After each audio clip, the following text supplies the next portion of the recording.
Hello दोस्तों, आज हम बात करेंगे अपने परिवार के बारे में।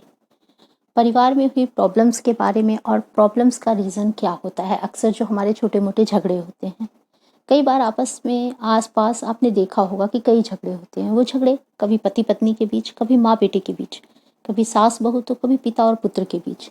कभी-कभी तो बहुत मामूली सी बात पर ही झगड़ा हो जाता है। ये पारिवारिक झगड़े टाले जा सकते हैं, लेकिन एक दूसरे की कमी निकालने के चक्कर में कभी ख़त्म नहीं होते। कई सारे रिसर्च न्यूज़पेपर में आप देखते होंगे और सुना भी होगा कि जिन परिवारों में क्लेश रहता है वे परिवार कभी भी तरक्की नहीं कर पाते। जो परिवार अपने सदस्यों की कमियों को नज़रअंदाज करके उनकी खूबियों को आगे बढ़ाते हैं, वे परिवार ही रिश्ते, समाज, ऑफिस तथा राष्ट्र के विकास में भी सक्रिय योगदान करते हैं। आपसी सामंजस्य सुखी और समृद्ध परिवार की निशानी है। जिस व्यक्ति का परिवार सुखी है, वह दुनिया का सबसे भाग्यशाली इंसान है। वह गर्व के साथ कह सकता है कि उसने अपने परिवार को सुखी रहने के लिए बहुत कुछ किया है, जिसका फल उसे सुखी परिवार के रूप में प्राप्त हुआ है। शारीरिक मानसिक स्वास्थ्य के लिए परिवार की भूमिका महत्वपूर्ण है। बच्चों के लिए हो, बुजुर्गों के लिए हो, महिलाओं के लिए हो और परिवार के मुखिया के लिए परिवार में आपसी सामंजस्य होना अति आवश्यक है।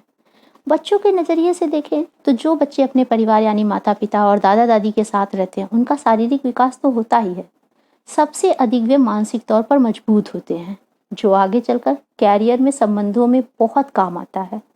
ठीक इसी प्रकार जो बुजुर्ग अपने बच्चों के साथ खुश रहते हैं, उनमें घुल मिलकर रहते हैं, वे स्वस्थ रहते हैं और शोध यह साबित करते हैं कि ऐसे बुजुर्ग बीमार भी कम पड़ते हैं और अधिक समय तक जीते हैं। इससे समझ में क्या आता है कि हमारी जो लाइफ स्पैन है वो क्या है। वो ये है कि आप जितना खुश रहेंगे, लोगों के साथ रहेंगे, उतना आपकी बढ़ जाएगी। किसी भी परिवार को बनाने और उसे संभालने की जितनी जिम्मेदारी पुरुष की होती है, उससे अधिक महिलाओं की होती है। पुरुष दिन भर घर से बाहर रहकर अपनी जिम्मेदारियां निभाता है, लेकिन महिला तो दिन रात घर संभालने में लगी रहती है। परिवार के हर सदस्य के स्वास्थ्य से लेकर मानसिक सहारे तक महिलाओं को कभी न खत्म होने वाली भूमिका होती है। महिलाओं में मल्टीटास्किंग भूमिका का एक परिवार की सफलता और समृद्धि में अहम हाथ होता है। परिवार की शक्ति का एहसास तब होता है जब कोई परेशानी या विपत्तियां आती हैं।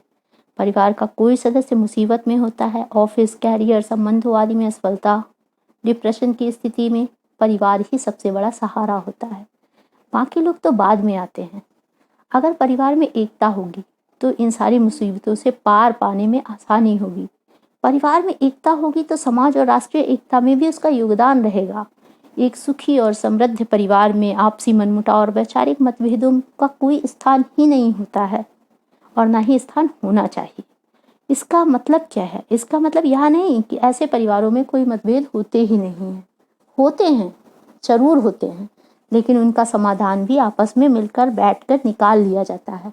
उनकी परिवार की एकता पर कोई असर नहीं पड़ता।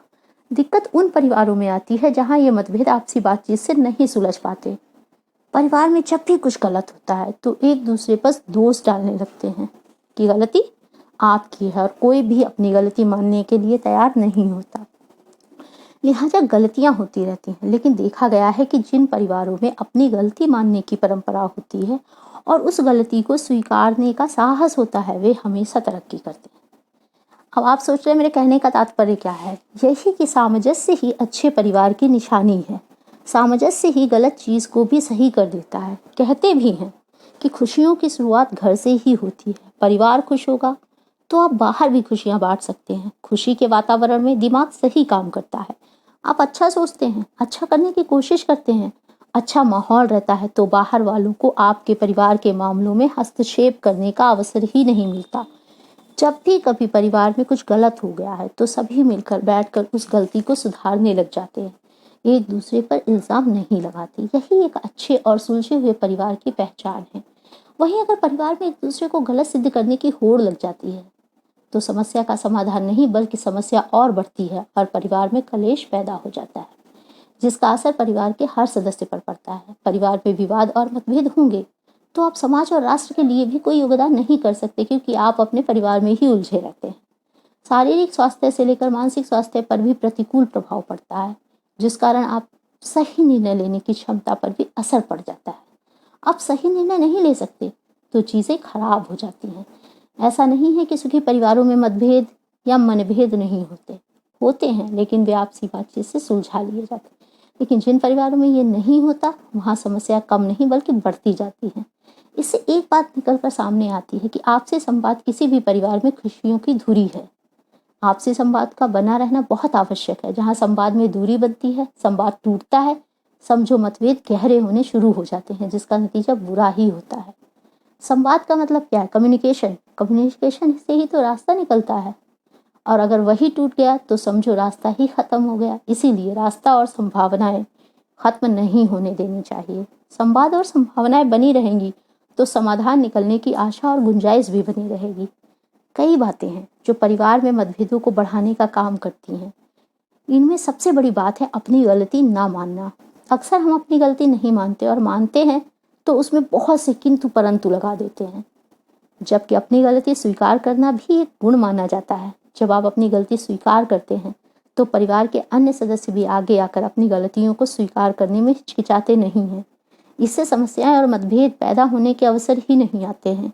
इसीलिए खुले मन से परिवार में किसी भी मसले पर चर्चा करें। कोई गलत है तो उसे अपनी गलती स्वीकार करने का मौका दें, और स्वयं से कोई गलती हुई है तो उसे खुले मन से स्वीकार करें। खुलापन और आपसी समझ संवाद ही एक सुखी और समृद्ध परिवार की सफलता के सूत्र हैं।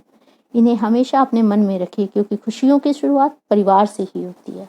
आपको पता है, परिवार ही आपकी प्रथम पाठशाला होते हैं।